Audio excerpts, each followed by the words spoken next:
అందరికీ నమస్కారం. జగన్మోహన్ రెడ్డి గారు కోడికత్తి సీనుని ఒక బలిపశువుని చేసి తన రాజకీయం కోసం ఏ విధంగా వాడుకున్నాడో అందరికీ తెలుసు. అదే పని మళ్ళా ఇప్పుడు 2024లో చేయదలుచుకున్నారు. ఈసారి సీనులాగా దుర్గారావుని, సతీష్ని అలా కానివ్వకుండా, బలిపశువు కానివ్వకుండా, గులకరాయి దుర్గారావు కానివ్వకుండా వడ్డేరులంతా ఐక్యంగా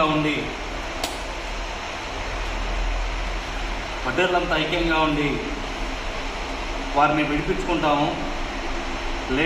లేని పక్షంలో వాళ్ళు ఇదే విధంగా వాళ్ళని జైల్లో పెట్టి ఇబ్బంది పెడితే ధర్నాలు, నిరసనలు చేసి జగన్మోహన్ రెడ్డి గారికి